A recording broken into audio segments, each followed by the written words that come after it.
It's been an offseason of change for the Winnipeg Jets, but will they be better this year than last season? Harrison Lee of Locked On Winnipeg Jets joins us next to discuss that and more on the 2023-2024 Locked On NHL Season Preview.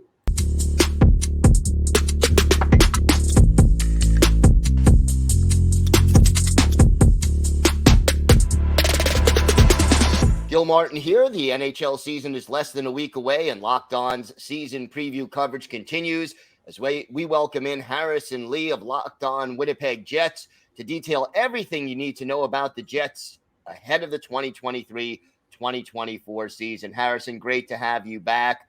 What would you say is the biggest storyline surrounding the Jets entering this new season?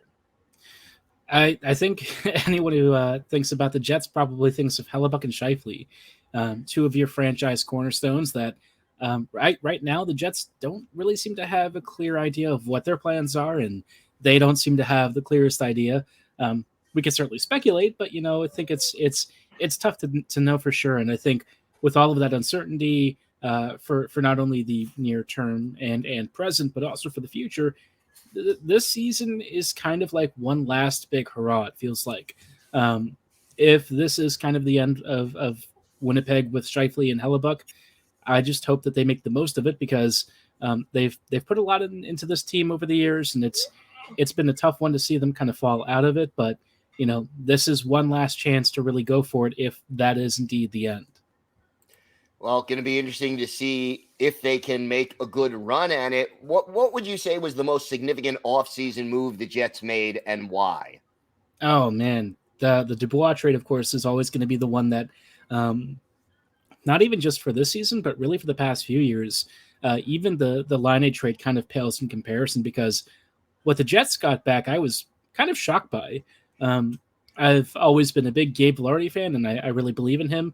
I thought that he was a fantastic prospect, and obviously, his health and stuff sort of failed, and things kind of kept him from becoming, or at least seemingly becoming, a true top-end player. But now he's finally staying healthy. He's had a really good season with the Kings, and with all the stuff that kind of circled around that whole thing, the toxicity of the Dubois situation in Winnipeg, the will they, won't they of the trade, for the Jets to actually come out with Iafallo, who was a bit of a cap casualty, but is also a really legit player, Kupari, who has some potentially untapped excitement that we haven't seen yet, and Vilardi, who might honestly be not that far off from Dubois in terms of skill and impact. I felt like the Jets really pulled off a coup, given that their backs were kind of against the wall, but that they still had leverage, at least with his RFA rights.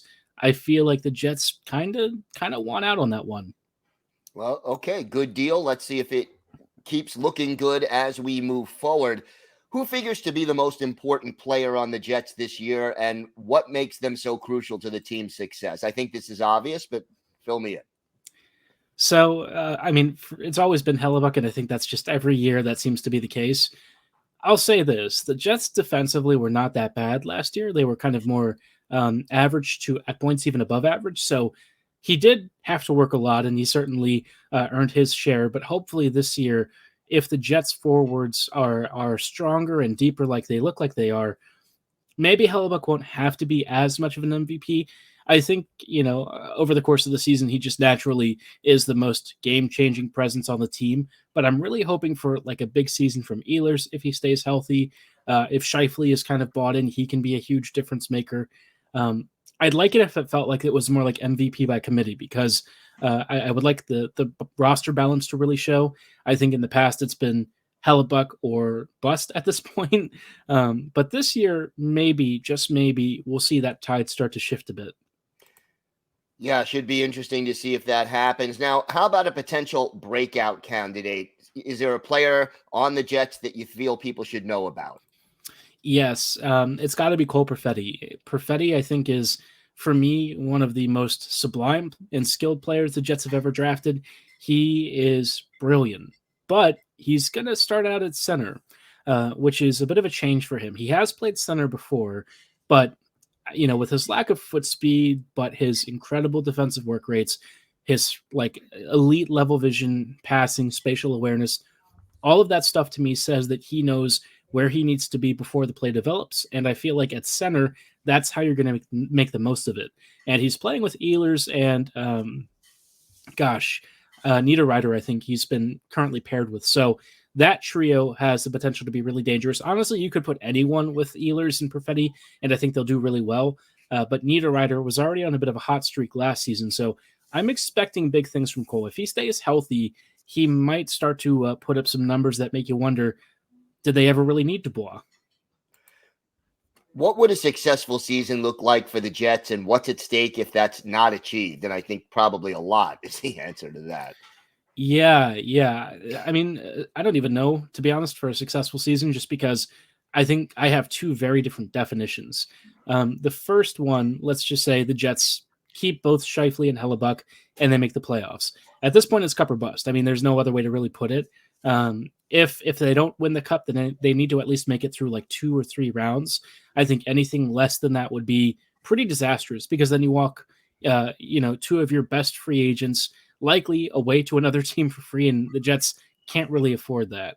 So let's say cup on the one hand, which is, setting the bar a little bit high. But on the other hand, if Scheifele and Hellebuyck do get traded, then you want to start to amass futures. I think if you do that and you give prime spots to your young prospects and players, let them really start to lead the future here early, I think I would consider that a win. It's not going to be ideal, and it's going to be tough to watch at times, but I think, for the long-term growth of the team, that would be very helpful.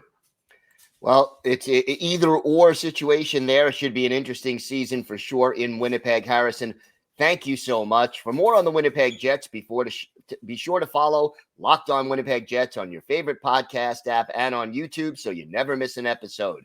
And check out the season previews for all 32 teams across the Locked On NHL channel, part of the Locked On Podcast Network, your team every day.